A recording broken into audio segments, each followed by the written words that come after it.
south to Pine Mountain last week. How did it go? Well, let's just say he got to the seed of the reason why I bought the CFMoto Ibex 450. Hello and welcome back to Bike Like a Dog, everyone. Be sure to like and subscribe if you've not already done so.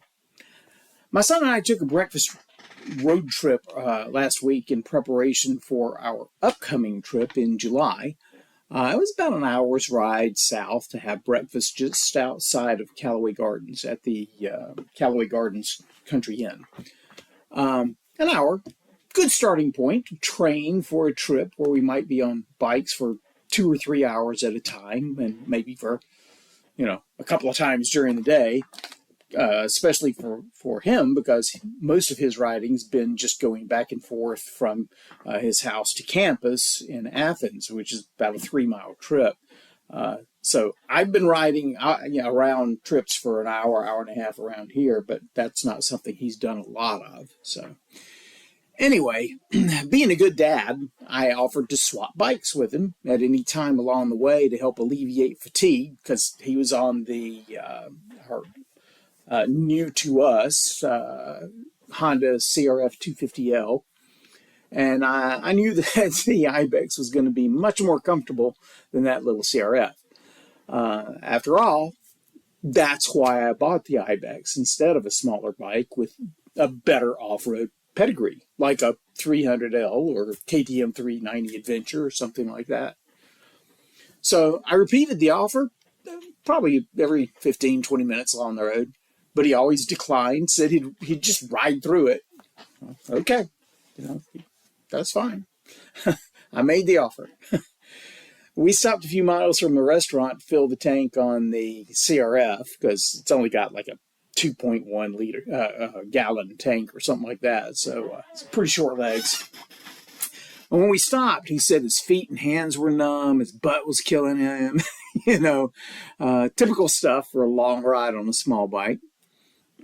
I, on the other hand, was really just beginning to get a bit of soreness in my posterior, while nothing else was really bothering me. Maybe I should point out that I do have a tall rally seat and the tall windscreen on the bike, which, more comfortable. After lunch, we decided to hit a few dirt roads on the way home for his first dirt experience. Since he's just got the Ninja 500, he really hadn't ridden on any dirt or anything, but he does do mountain biking, so it's not like this was something that was just completely out of his wheelhouse, right? And again, we're practicing for our upcoming trip, because one of the reasons I got the CRF was so that we can take off-road trails here and there, simple beginner trails and stuff on the Ibex and the CRF. So I let him ride the Ibex from the restaurant to the first dirt road, because it was several miles away. He was suitably impressed with how much more comfortable it was, especially for his 6-foot frame. And again, his only experience was just under 3,000 miles on his Ninja, about 400 miles on my old Z500, and then the limited time on the Harley X350RA in his 2-day MSF course. And that's pretty much his riding experience for motorcycles. So the Ibex was definitely a different animal. I made sure to tell him that as we were getting on the dirt, and actually I told him at lunch before we even left the restaurant, I said, look, we can hit the pavement and just, head straight back home at any time. If you start getting fatigued, you get tired, you get sore, anything like that, we can just jump back on the road, because we were never far off of a paved road, and, and just head back. And he was like, okay.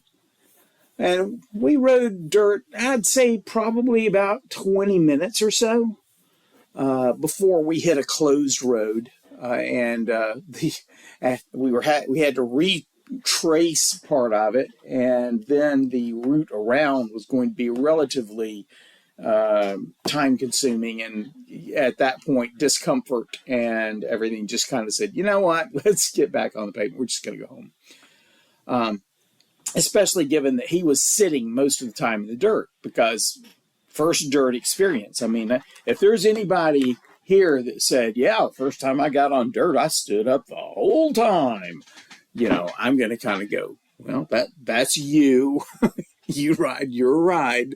But I know that I rode my first time, I was sitting down the whole time, probably the first several rides. And he may continue to sit for a while. It may be a while before he gets comfortable enough to stand up on the bike. And that's fine. Again, beginner ADV roads, beginner dirt, not a problem. Just not a problem. But anyway, as we got to the end of the dirt and started to come back home, I let him ride on the Ibex, and I took the CRF on the way home. Didn't completely alleviate his issues because he was already sore from the trip down, right? But let's just say the reasons I had for buying the Ibex were impressed upon him. And driving an hour or more to get to whatever dirt I want to ride will probably be more the norm than the aberration because of where I live, right? Riding a small bike like the CRF would mean I would have to seriously limit my time on dirt because of the fatigue from the ride just to get there. I mean, I rode that bike I'd say about 30 to 40 minutes home. And I don't think I was ever as uncomfortable as he was, but just, I also wasn't on it nearly as much. I was on it about, I don't know, 2/3 or maybe 2/3 of the total distance between where we live and the restaurant. So he had probably ridden it about twice as much as me, maybe even more. So I was having some discomfort, but yeah, nothing like what he would have and was having, and nothing like I would have had if I'd done the whole trip on that bike. But this was our first test trip for the bikes. And if I had any doubts previously about buying the Ibex, man, they were completely dispelled on this ride. ADV bikes aren't just dual sports with bigger tanks, right? I could put a bigger tank on this CRF. And I could get a tank. I've seen them for, good, at least 3 gallons, adding at least another gallon. And they're pretty frugal when it comes to the miles per gallon. But they're bikes that are intended to be ridden to the dirt. Let me back this up a step, okay? ADV bikes aren't just dual sports with bigger tanks. The ADV bikes are intended to be ridden to the dirt with the capability of riding on it when you get there. A dual sport, on the other hand, is really intended to be ridden on the dirt with the capability of riding on the streets until you get to more dirt. I bought the Ibex because I needed an ADV bike that could get me to the dirt in relative comfort, yet small enough for me to handle and learn on as an inexperienced off-road rider. It's not the best bike to learn on. The CRF is a much better bike to learn on. I mean, much better for learning to ride on dirt. It's not even a close comparison. And I intend to get on that CRF for some dirt before we head up in later this month to give me a little bit better experience before we get there. I'll be practicing some of those skills that I'd learned in my MSF Adventure Bike Rider course, and hopefully I'll be able to practice those skills a little bit on both bikes.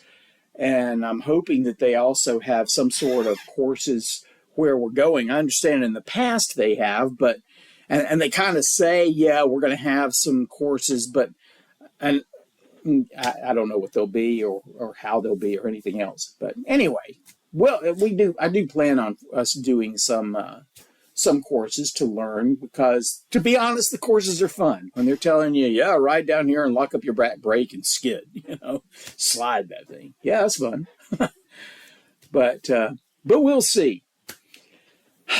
Still, going back to my coursework, I've said in previous videos, and I stand by it, that it's not enough to just take the course. You got to continue to practice the skills once the course is done, or you'll lose them. And I mean, that's obvious to anyone who's ever, I don't know, gone to school. How many of you can right now go do a binomial, the binomial theorem, and solve? I couldn't. I was really good at it, when I was in high school and college. But you ask me to do it now, I'm going to have to go, look some stuff up to figure out how to do it again. I would be able to eventually, I'd be able to remember pretty quickly. Oh, yeah, I remember that now. Oh, yeah, I remember that now. And it would make complete sense to me because it's made complete sense to me before. But I've forgotten how to do it. When it comes to conic sections and stuff, I can't do that kind of stuff now. A lot of the stuff I learned for some of my other courses, I haven't used it. Can't remember it. Same thing with skills on a bike. If you don't practice them, you lose them.